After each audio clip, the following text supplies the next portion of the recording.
Bonjour tout le monde, bienvenue à ce nouvel épisode de Pas d'histoire sans histoire.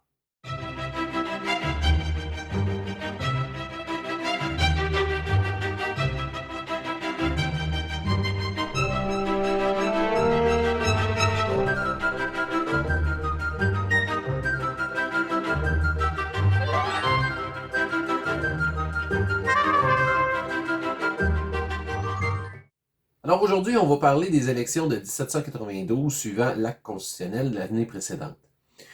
Alors, on a deux groupes qui se font face, hein, les francophones, bref, les Canadiens, et les anglophones protestants, donc ceux issus des loyalistes ou encore de la bourgeoisie d'affaires ou encore finalement des gens qui ont immigré de la Grande-Bretagne à l'époque. Alors, c'est des élections qui vont être marquées de conflits, des élections qui vont être marquées par de sérieux troubles, on pourrait dire ça comme ça, mais l'instauration de la démocratie va, on pourrait le dire, bien réussir, va être complétée dans les années qui vont suivre. Alors, le parlementarisme au Bas-Canada en 1791-92. Premièrement, alors faisons une petite définition de qu'est-ce que le parlementarisme, je le répète, parce qu'on l'a vu au dernier épisode, si vous vous rappelez bien. Alors, le parlementarisme, en fait, c'est un régime politique où on a des représentants élus par la population qui vont former le Parlement. Alors, qui vont former, en fait, le gouvernement. Donc, qui proposent en fait et débattent de projets de loi. Donc, on a vu au dernier épisode comment on faisait pour adopter une loi. Donc, du passage du projet de loi qu'on appelle jusqu'à l'adoption de la loi, elle devient une loi et elle va de la façon qu'elle va être appliquée. Alors, les premières législatives, les premières élections législatives de 1792, donc dans le but finalement d'élire des représentants élus par la population qui vont prendre des décisions. Alors, ces représentants-là, d'ailleurs, s'appellent des députés, mais j'y reviens. Alors, on va devoir finalement séparer le territoire du Bas-Canada, comme le Haut-Canada finalement, en ce qu'on appelle à l'époque des counties ou encore des comtés. Alors, on va tout simplement prendre le terme anglophone chez les Canadiens, puis on va le traduire ouvertement comme ça par le terme comté. Alors, il va y avoir en fait, le Bas-Canada va être divisé en 27 comtés. Alors, des petits territoires dans lesquels vont être élus un ou deux représentants qu'on va appeler des députés. Donc, ces députés élus-là vont représenter les habitants de ces comtés. Aujourd'hui, un comté, comment on appelle ça? En fait, on appelle ça une circonscription. Alors, et bien sûr, dans chacune des circonscriptions aujourd'hui, on a un seul député qui est élu, et non pas un ou deux. Mais bon, c'était la façon de faire à l'époque, tout simplement. Donc, qu'est-ce qui est très, très, très, très, très important par contre? Une grosse différence avec notre système parlementaire d'aujourd'hui, c'est qu'en 1792, il y a une règle bien, bien, bien précise au sujet des députés, c'est que les députés ne reçoivent aucune rémunération ou dédommagement pour le temps qu'ils vont consacrer finalement aux affaires du peuple. Donc, ils ne reçoivent aucun salaire, ils font ça bénévolement, hein, sur leur propre temps. Et là, il faut pas se leurrer, il faut se rappeler qu'à l'époque, on n'a pas de train, on n'a pas d'avion, on n'a pas de voiture, on a des chariots, on se déplace à pied ou à cheval. Donc, par exemple, quelqu'un qui était à Montréal, qui devait aller à Québec pour siéger finalement à la Chambre d'Assemblée. Donc, première chambre d'assemblée que je rappelle qui va se tenir dans l'ancien évêché de Québec, en Haute-Ville. Ben, là, on ne se leurrera pas. Hein? Donc, ces gens-là, ça veut dire qu'ils quittent au moins pendant 6 jours. 3 jours y aller, 3 jours revenir. Faut pas oublier également que ces gens-là, pendant qu'ils sont partis, puis que pendant qu'ils exercent leur nouveau travail de représentant du peuple, de député, mais on s'entend que ils ne peuvent pas nourrir leur famille, travailler dans les champs, voir à la bonne marche de leur échoppe, etc. Donc, c'est sûr et certain que ceux qui risquent d'être intéressés par ce nouveau concept de député, de représentant du peuple, en fait, ça va être finalement les gens riches. Hein? C'est très, très, très clair de ce côté-là.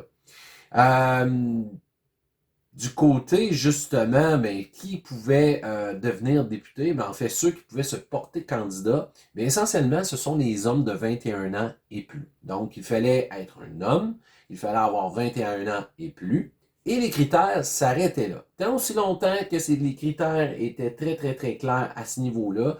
Donc, vous étiez un homme, vous aviez 21 ans, donc vous pouviez être candidat aux élections dans votre comté et avoir la possibilité de devenir député.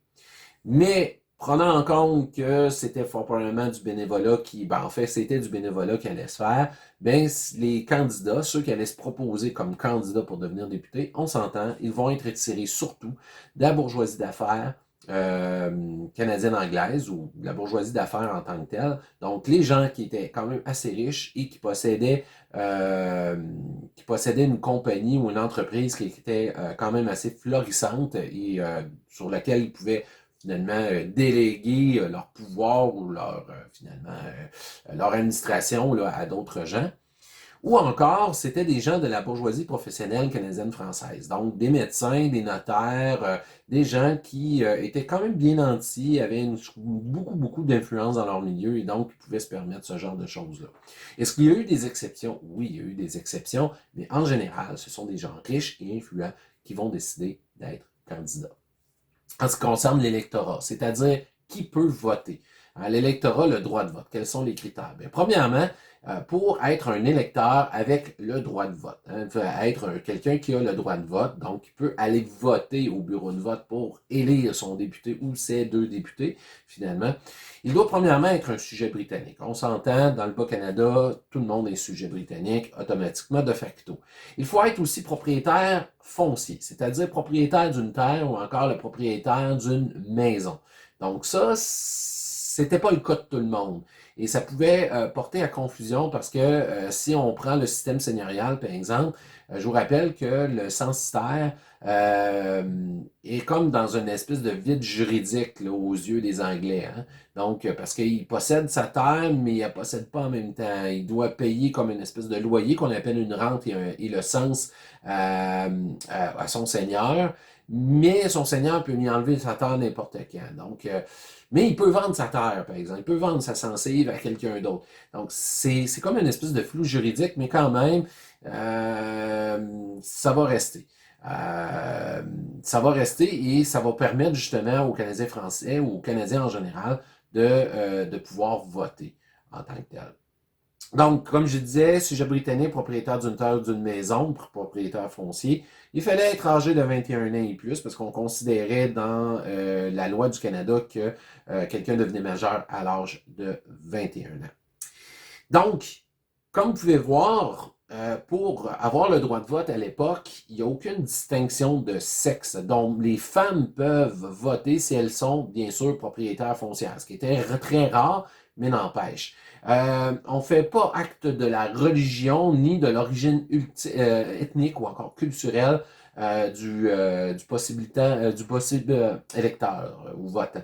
Donc, ça veut dire que une femme, protestante ou catholique, par exemple, qui possédait une terre, qu'il avait reçue finalement en héritage de son mari, de son feu mari, là, finalement, de son mari était décédé récemment ou depuis quelques années, ben, pouvait voter.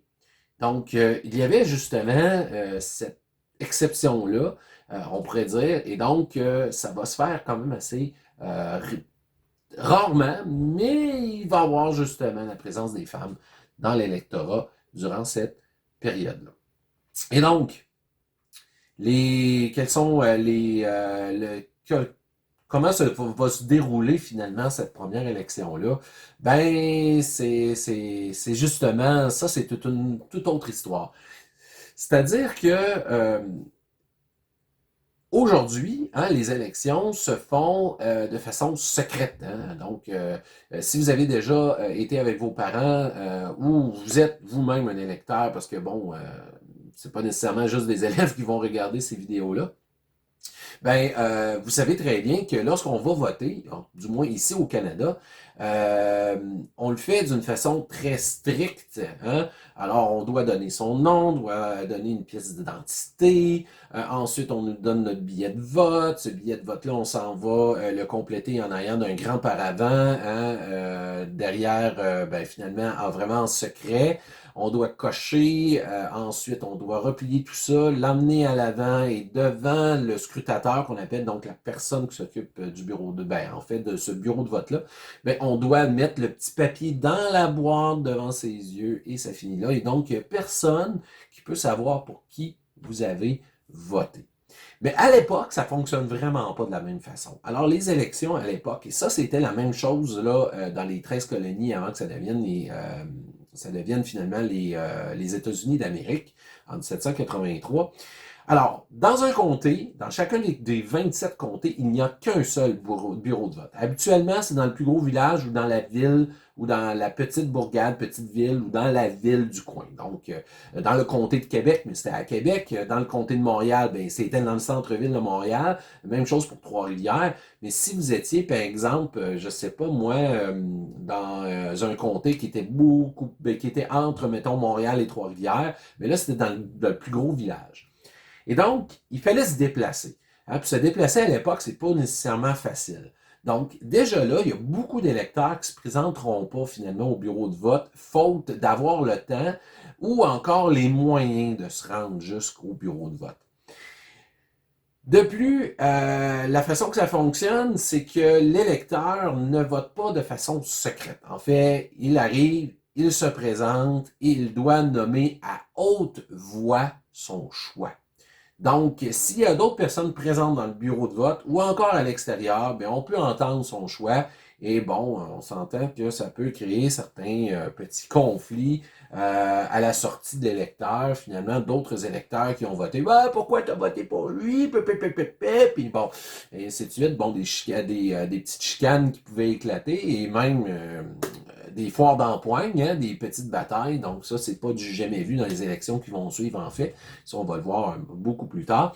Mais n'empêche que c'était la façon de procéder. Et c'est quand un bureau de vote va fermer. Aujourd'hui, je vous rappelle qu'un bureau de vote, ça ferme à 8 heures le soir. Ça finit là, ça dure une journée, le vote, puis si tu t'es présenté d'ici 8 heures, tu as participé. À cette époque-là, ça pouvait durer des jours et des jours et des jours.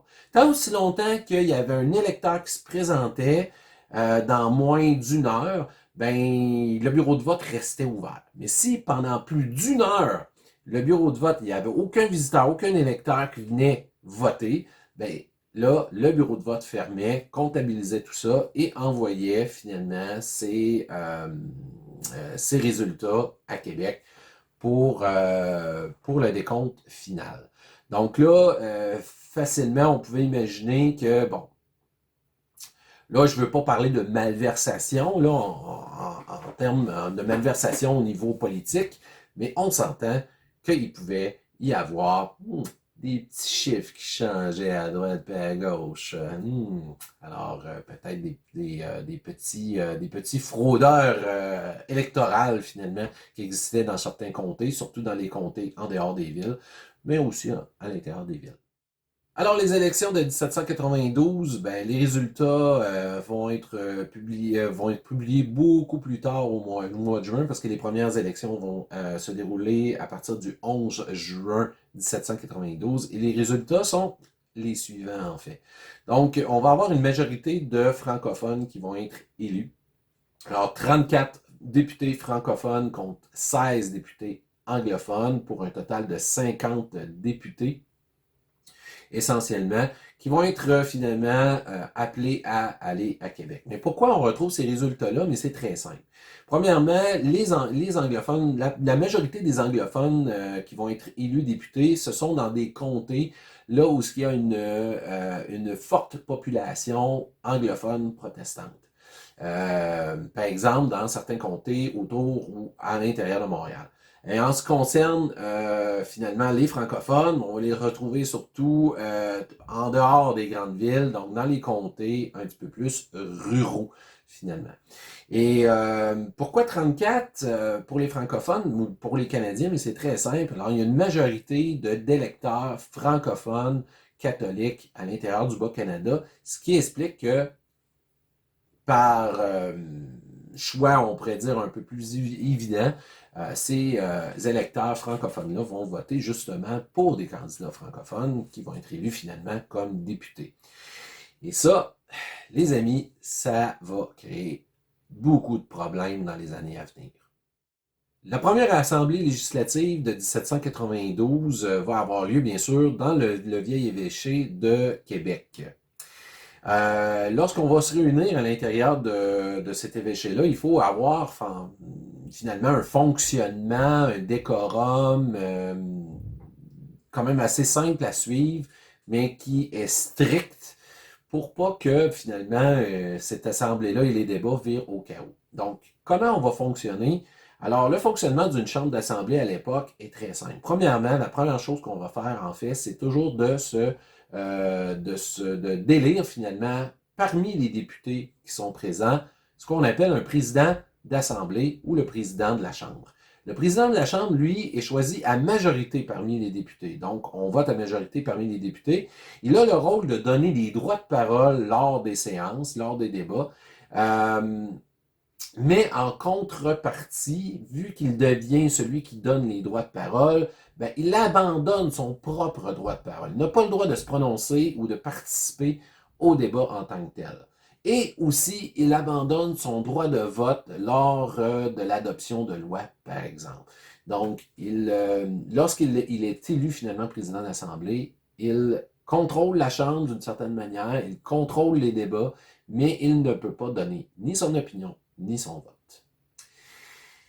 Lors des débats, les députés à l'intérieur de la Chambre peuvent poser des questions, ils peuvent présenter des projets de loi, ils peuvent finalement démontrer leur satisfaction ou leur insatisfaction face à un projet de loi, une décision du gouvernement. Ils ont ce droit-là de débattre, mais ce à tour de rôle. Et c'est toujours par minutage. Alors, ils ont un certain nombre de temps pour élaborer leurs questions, poser leurs questions, et ensuite, bon, le président de l'Assemblée va permettre à la personne visée ou au député visé de répondre à la question. Il va y avoir une sous-question, et ainsi de suite. Et donc, on va débattre d'un sens et d'un autre de cette façon-là. Et les décisions, que ce soit pour l'adoption d'un projet de loi ou encore pour l'adoption des nouvelles taxes ou ce qu'on appelait les crédits, bien, ces décisions-là sont toujours prises par le vote de la majorité. 4 grands débats vont être vécus finalement lors de ces premières séances de la première Assemblée législative sous l'acte constitutionnel au Bas-Canada. Alors, ces 4 grands débats, je les nomme avant de les expliquer. Le premier, c'est l'élection du président d'Assemblée. On s'entend, ça va être vraiment le premier grand débat qu'on va faire. Ensuite, le débat sur les langues. Ensuite, la querelle qu'on dit des prisons. Et ensuite, la question des écoles publiques. Donc, le premier de ces grands débats-là, c'est sur l'élection, bien sûr, du président d'Assemblée. Alors, donc, je vous présente le premier président. Je vais le nommer un petit peu plus tard. En fait, essentiellement, c'est qu'on va avoir vraiment une confrontation ethnique ou culturelle entre les députés francophones d'un côté et les députés anglophones de l'autre. Les députés francophones vont proposer, bien sûr, un candidat francophone pour être le président d'Assemblée. Alors, ce candidat-là va être celui que je viens de vous présenter et qui est affiché ici, donc Jean-Antoine Panet. De leur côté, les députés anglophones vont proposer en fait un candidat anglophone. Et bien sûr, ça va faire débat. Les députés anglophones veulent absolument avoir un président anglophone pour la simple et bonne raison qu'ils veulent comprendre qu'est-ce qu'il dit. Ils ne sont pas vraiment intéressés à avoir quelqu'un qui parle français. Et de l'autre côté, ben, les francophones, vu qu'ils sont majoritaires à la Chambre, ben, ils pensent de façon correcte ou pas, on pourrait débattre là-dessus, qu'un président francophone va de droit, en fait, le droit de la majorité. Et donc, il va y avoir débat, il va y avoir question. Le premier débat de la Chambre d'Assemblée va être assez chaotique, puisqu'il n'y aura pas vraiment de président d'Assemblée encore. Et donc, puisqu'ils sont majoritaires et puisque les décisions sont prises à vote majoritaire, mais tout l'ensemble des députés francophones vont voter pour Jean-Antoine Panay pour la présidence de l'Assemblée. Et c'est comme ça que ça va se terminer. Le président d'Assemblée, qui va être élu, va être un francophone, et donc Jean-Antoine Panay. Le débat sur les langues, lui. Ben, le débat sur les langues, c'est très simple. En fait, c'est les députés francophones et anglophones qui ne s'entendent pas sur la langue qui va être utilisée pour débattre à l'intérieur de la Chambre d'Assemblée. Bien sûr, les députés francophones veulent utiliser le français, les députés anglophones, eux, veulent utiliser l'anglais. On ne s'entend pas sur tout ça. On veut que les débats de la Chambre soient dans l'une ou l'autre langue, selon si on est des députés anglophones ou francophones, et que tous les documents officiels soient écrits, bien sûr, dans l'une ou l'autre de ces langues-là. Le débat dure quand même plusieurs jours, mais vu leur majorité encore, les députés francophones vont réussir, bien sûr, à obtenir une décision de la Chambre d'Assemblée qui va faire en sorte que la langue de choix sera le français et que pour les débats, mais également pour les documents officiels. Et bien sûr, les députés anglophones ne seront pas contents de ça. Ils vont en appeler au gouverneur, puis ils vont en appeler aussi au gouvernement à Londres. Mais avant d'avoir une décision du gouverneur ou encore de la Grande-Bretagne, mais là, il va y avoir certaines décisions qui vont se prendre, on pourrait dire certains débats d'arrière-scène qui ne seront pas tout à fait officiels. Puis à un moment donné, ben, on va finir par s'entendre. Est-ce que c'est le gouverneur qui va le proposer? Est-ce que c'est les députés anglophones ou francophones? Ça, on le sait plus ou moins. Mais le prochain débat en Chambre va faire en sorte qu'on va décider à ce que tous les documents officiels soient bilingues et qu'en Chambre, on puisse utiliser l'une ou l'autre des langues. Alors, on s'était entendu, on avait fait comme une espèce de consensus finalement. Mais la décision, quelques semaines plus tard, quelques mois plus tard, la décision de la Grande-Bretagne va tomber. Alors, le gouvernement de la Grande-Bretagne va bloquer cette nouvelle décision-là et va forcer l'instauration de la langue anglaise comme seule langue officielle lors des débats et pour la rédaction également des documents. Eh bien, le troisième grand débat, c'est celui sur les prisons. Alors, comme n'importe quel gouvernement ou n'importe quel pays, on peut pas passer à côté, il y aura nécessairement des criminels, des petits criminels et des grands criminels.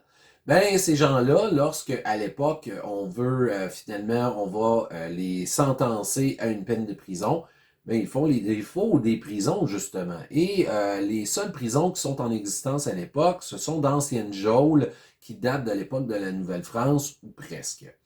Et donc là, il est grand temps de trouver un financement, mais également de construire des nouvelles prisons pour justement combler les besoins du Bas-Canada. Et encore, et là on est rendu en 1805, le gouvernement du Bas-Canada a, quelques difficultés à faire tout ça.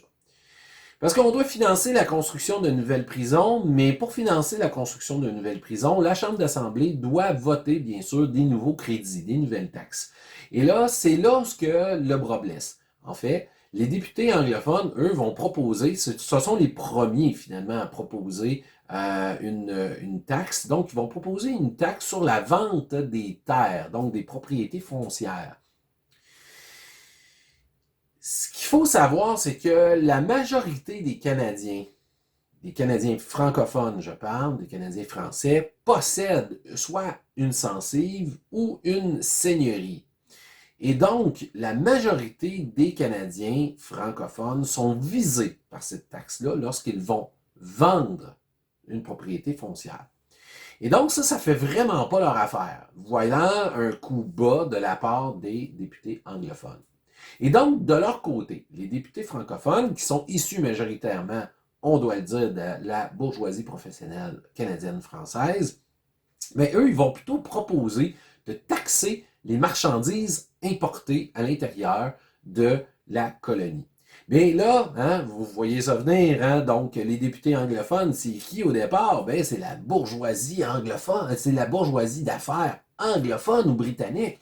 Et donc, eux, ils sont pas d'accord avec ça, hein? On vient jouer dans leur plate-bande. Et donc là, les débats vont être très animés à ce niveau-là. Et donc là, bien sûr encore, hein, les députés francophones sont majoritaires lors de ce débat-là. Hein, ils sont quand même 34 sur 50. Et donc, la majorité d'entre eux vont voter en faveur de la proposition des députés francophones, c'est-à-dire de mettre une taxe sur les marchandises importées. Ça va passer le Conseil législatif.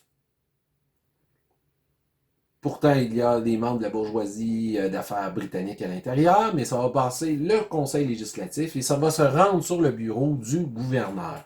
Et là, le gouverneur, lui, doit apposer sa sanction royale s'il est d'accord avec cette décision sur les nouveaux crédits.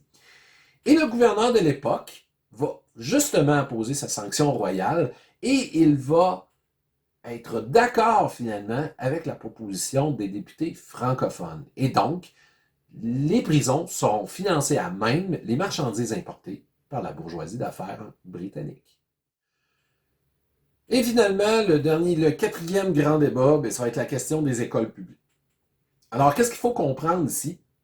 C'est que les députés anglophones, en fait, la population d'origine britannique à l'intérieur du Bas-Canada est habituée d'avoir déjà, à l'époque des 13 colonies, mais par après, et on voit ça apparaître aussi au Canada, en fait, des écoles publiques. Donc, des écoles qui sont financées à même le budget du gouvernement et donc administrées aussi par le gouvernement de la colonie.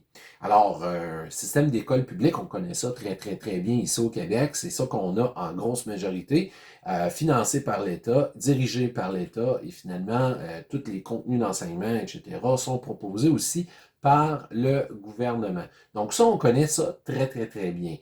Par contre, à l'époque, les Canadiens français, eux, sont habitués que c'est qui se charge de l'école? Ben, en fait, c'est le clergé catholique.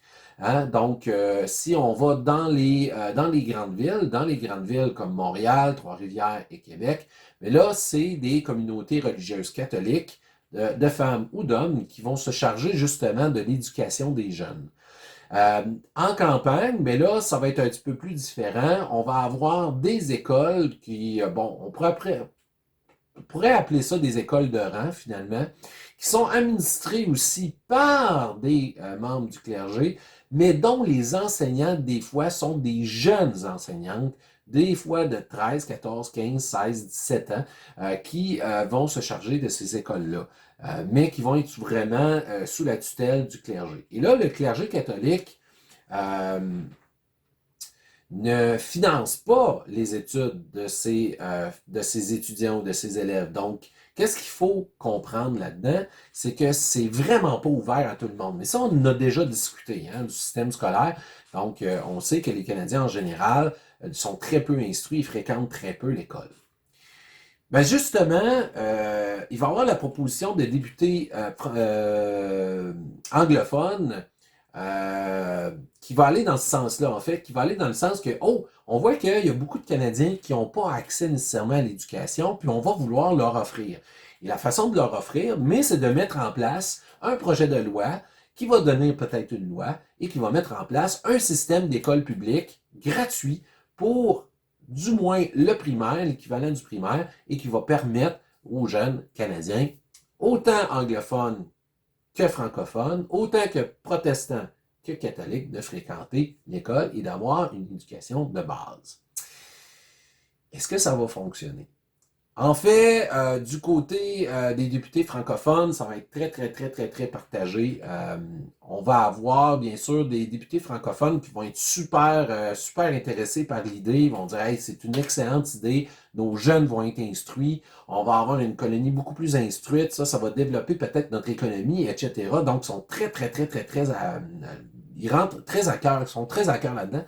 Par contre, il y a des députés francophones hein, qui, eux, qui sont un petit peu plus religieux, qui vont en parler avec l'évêque de Québec, qui vont commencer à en parler à des membres du clergé, puis là, les membres du clergé vont faire des pressions, justement, pour pas que ça arrive, parce que là, si on crée un système d'école publique, ben là, le clergé le sait très bien, ben ils vont perdre un peu leur pouvoir sur, du moins, ce domaine-là, le domaine de l'éducation.